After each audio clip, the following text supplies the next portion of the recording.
Hey everybody, it's Deanna, and I need to do this video today. I was not intending to do a video today, but something came up today which I need to discuss.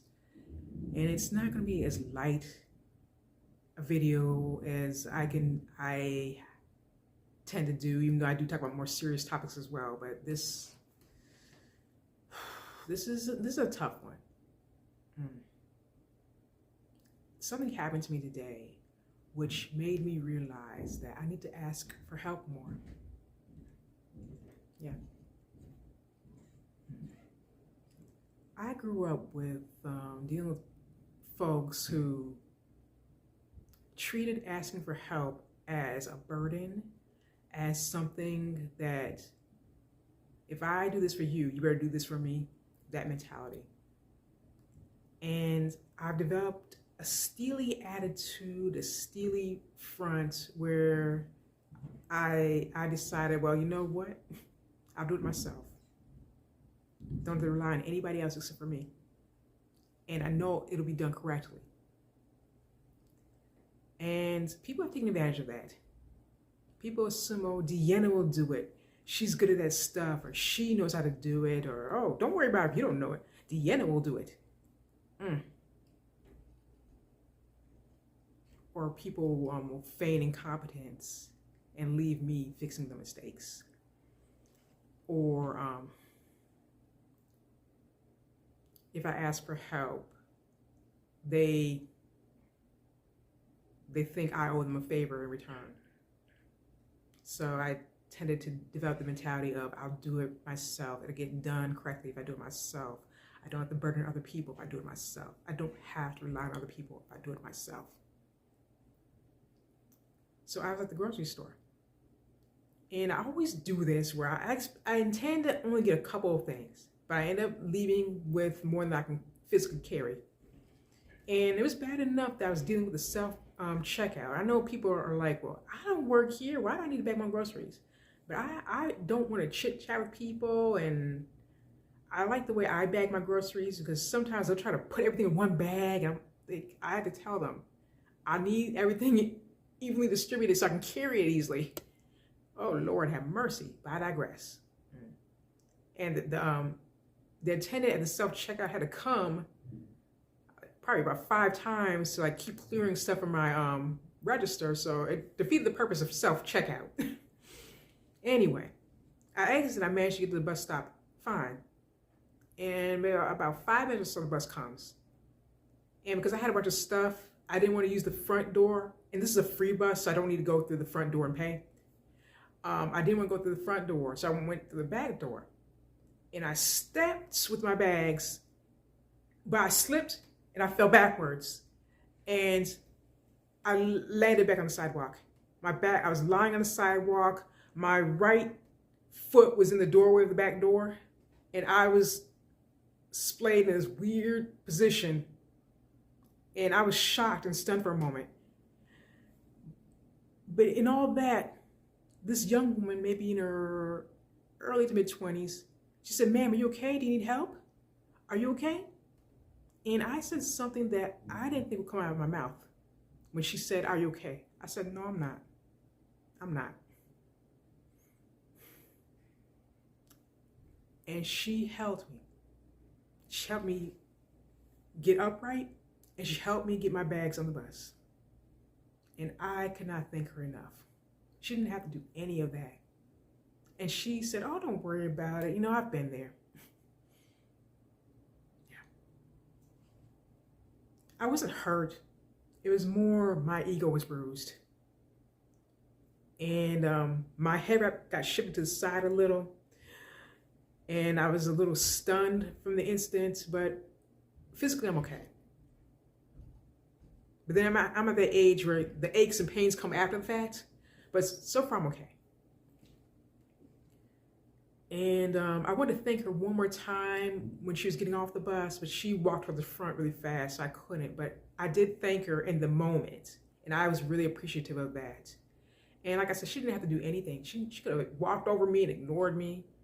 And another thing is I was afraid that the bus would close the back door of my foot, well, actually my ankle is caught there, and start driving off with me like hanging off the side of the bus. So I had to say, wait a moment, please. But luckily that did not happen. And there was no one to help me off the bus, but I managed to get my stuff off the bus okay. And there's a banana peel on the sidewalk when I got off the bus. I'm thinking, you gotta be kidding me, man. Are you kidding me? I avoided the banana peel.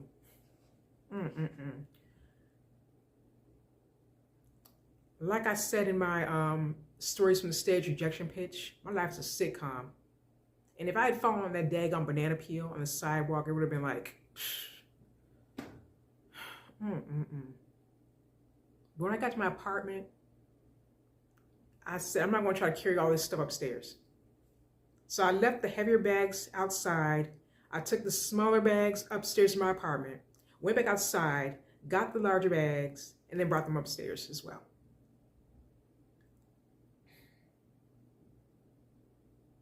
But it was a reality check. I need help. I had to stop pretending that things are okay. I had to stop pretending that I can do everything myself. I'm getting older, and I'm not a robot. I have to remind myself constantly. I'll say to myself in Spanish, so people don't know what I'm talking about. I say, no soy máquina, soy ser humano, which is, I'm not a machine, I'm a human being. And people see me as if I'm infallible, as if I'm freaking Wonder Woman, as if I can do everything. And partly it's my own daggone fault because I gave them the impression that I could do everything. And people take advantage of that. And I am currently dealing with people taking advantage of that. I'm not going to get specific about the situation, but yeah. I'm not at liberty to talk about specific things at the moment, but when I'm in a more removed situation, removed in, place and time from the situation, I will be more candid. Right now, I cannot speak freely about that. And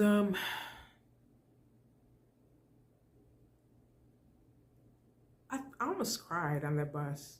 I didn't because that's another part of the thing. I don't want people to see me vulnerable, because I've let people see me vulnerable too many times, and as I said, they take advantage. And I was a very sensitive kid when I was younger. I would cry at a job I had, and I went in the opposite direction where I'm more stoic and steely now, and I don't want people to see me in pain. I don't want people to see that I am at a point of weakness. I don't want people to ever see that side of me ever again. But falling off the bus like that, it made me realize that I have to stop acting like I'm freaking invincible. I'm not. I'm getting older. I get tired easily. And I need to ask for help more. And friends and family will tell me, if you need something from us, let us know. You know, you don't owe us anything. Just ask for help. And then someone's saying, if you need a ride, we'll give you a ride. You don't need to take the bus with groceries. But, so it's hard, folks. It's hard because overcoming 40 plus years of programming and like the I can do this myself mentality, it's going to be a hard road. It's going to be a hard road, but one that I'm going to start working on. When I feel overburdened, I need to let people know, okay, this is too much. Can we take this off my plate? Or if I'm overburdened with bags, take up someone's offer for a ride. Or if no one's available to give me a ride, take a lift. Oh, Lord have mercy.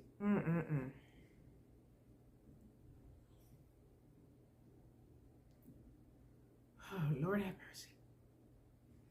But I needed that reality check. I needed to know that it's okay to not be okay. And it's okay to ask for help. And that there are people in the world who don't expect a favor out of it and who help because they want to help. So this is a lesson. This is a lesson that I need to start ingraining in my head. I know. I know.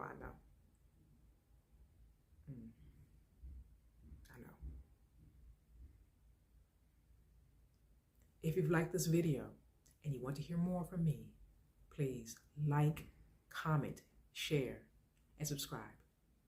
Have a good night, everybody. Take care.